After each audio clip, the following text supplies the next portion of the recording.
اللہ کے رسول صلی اللہ علیہ وسلم کے اندر اعلیٰ درجے کے اخلاق پائے جاتے ہیں۔ اسلام اخلاق سے زیادہ پھیلا ہے۔ اگر یوں کہا جائے کہ اخلاق ہی کے ذریعے پھیلا ہے تو اس کے اندر کوئی مبالغہ نہیں۔ غزوہ بدر کے اندر 70 قیدیوں کو گرفتار کر کے لایا گیا، ان کے سامنے اسلام پیش کیا گیا، کسی نے اسلام قبول نہیں۔ لیکن جب یہی لوگ فتح مکہ کے اندر اللہ کے رسول صلی اللہ علیہ وسلم نے جب مکہ المکرمہ کو فتح کیا 6-7 سال کے بعد میں، اور اس وقت اللہ کے رسول نے سب کو سامنے کھڑا کر کے سوال کیا تمہارا کیا خیال ہے، میں تمہارے ساتھ کیا معاملہ کروں؟ تو انہوں نے کہا اخن کریم ابن اخن کریم، آپ ایک شریف آدمی ہیں اور شریف آدمی کے بچے ہیں، بیٹے ہیں، آپ سے شرافت ہی کی امید ہے۔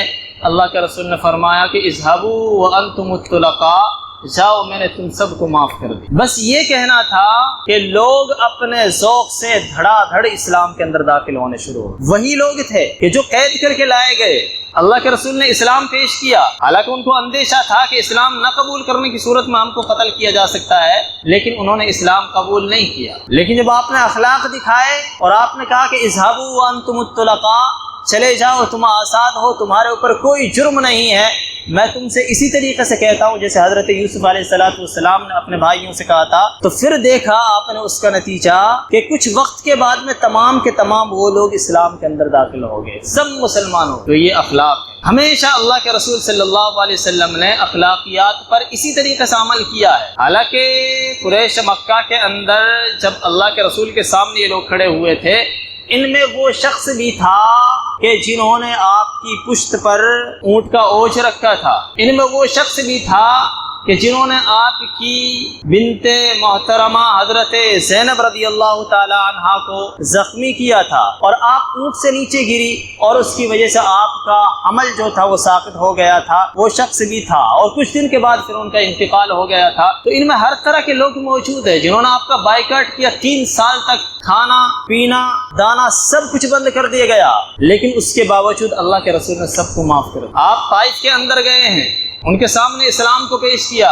جناب ابو طالب کے انتقال کے بعد مکہ المکرمہ میں کوئی شخص آپ کی تائید کرنے والا نہیں رہا۔ ظاہری اعتبار سے آپ کے قتل کے اندر جو رکاوٹیں تھی، قریش مکہ جو آپ کو قتل کرنا چاہتے تھے، جناب ابو طالب کی وجہ سے وہ ڈرتے تھے، اس بنا پر آپ کے اوپر وہ ہاتھ نہیں اٹھاتے تھے۔ لیکن جناب ابو طالب کے انتقال کے بعد میں وہ آزاد ہو گئے تھے، اور آپ کے قتل کے اندر رکاوٹ کوئی چیز نہیں تھی، تو اس بنا پر آپ طائف کے اندر گئے، شاید کو کوئی وسیلہ مل سکے، کوئی واسطہ مل سکے، کوئی ذریعہ مل سکے اسلام کو پھیلانے کا۔ لیکن وہاں گئے تو آپ نے بیان کیا کہ جو میں نے مکہ المکرمہ کے اندر شروع سے لے کر آج تک برداشت کیا، وہ میں نے ایک دن کے اندر وہاں برداشت کر لی۔ تو جب آپ وہاں سے واپس آ جاتے ہیں تھک کر ہار کر، تو راستے کے اندر ہی ایک فرشتہ آتا ہے اور آپ سے درخواست کرتا ہے کہ آپ حکم فرمائیں، اگر آپ کا حکم ہو تو ان کے دونوں طرف جو پہاڑ ہے میں ان کو ملا دوں اور ان سب کو ان دونوں پہاڑوں کے درمیان پیس دیا جائے۔ اللہ کے رسول نے منع فرما دیا۔ اللہ کے رسول نے فرمایا کہ یہ ایمان میں اگر داخل نہیں ہوں گے، ہو سکتا ہے کہ ان کی نسل ایمان میں داخل ہو جائے۔ چنانچہ اللہ کے رسول کی دعا قبول ہوئی، اور انہی کی نسل سے ایک صاحب اٹھتے ہیں اور سندھ کو اور ہند کو آ کر فتح کرتے ہیں،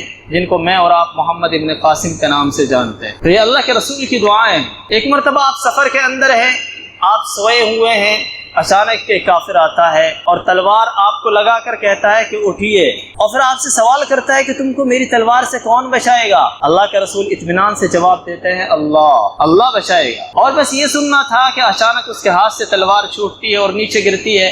اللہ کے رسول اٹھاتے ہیں اور اس کی طرف تلوار کو سیدھا کر کے معلوم کرتے ہیں کہ بتا تجھے کون بچائے گا؟ تو چونکہ کافر تھا، اللہ پر ایمان نہیں تھا، اس بنا پر اس نے کہا کہ مجھے تو تم ہی بچاؤ۔ اللہ کے رسول نے اسے سوال کیا کہ کیا تم اسلام قبول کرتے ہو؟ اس نے صاف منع کر دیا کہ میں اسلام قبول نہیں۔ اللہ کے رسول نے فرمایا جاؤ میں نے تم کو آزاد کیا۔ تو وہ شخص اسلام کے اندر داخل ہو گیا۔ ایسے نہ جانے کتنے واقعات ہیں۔ غزوہ حنین کے اندر ابتداء مسلمانوں کو شکست ہوئی اور صحابہ کرام بھاگنے لگے۔ بھاگتے ہوئے ایک شخص کا اچانک پیر پڑا اللہ کے رسول کے قدم کے اوپر، جوتے سخت تھے، آپ کو تکلیف پہنچ، اللہ کے رسول نے ایک چھڑی لگا دی اسے۔ جب وہ شخص چلے گئے اور پھر بعد میں جب فتح ہوئی مسلمانوں کو، تو اللہ کے رسول نے اعلان کروایا کہ معلوم کرو کہ وہ شخص کون ہے کہ جس کا پیر اللہ کے رسول کے پیر کے اوپر پڑا۔ تو وہ شخص کھانپ گیا کہ اب میری خیریت نہیں۔ اللہ کے رسول نے اس کو بلایا، اور بلانے کے بعد بجائے شکایت کے خود اس سے معافی مانگی کہ بھائی کل میرے ہاتھ سے تمہیں چھڑی لگ گئی تھی، میں چاہتا ہوں کہ تم مجھے معاف۔ تو یہ ہمارے نبی کے اخلاق تھے۔ آخری وقت میں اللہ کے رسول نے باضابطہ تمام صحابہ کرام کے سامنے اعلان فرمایا،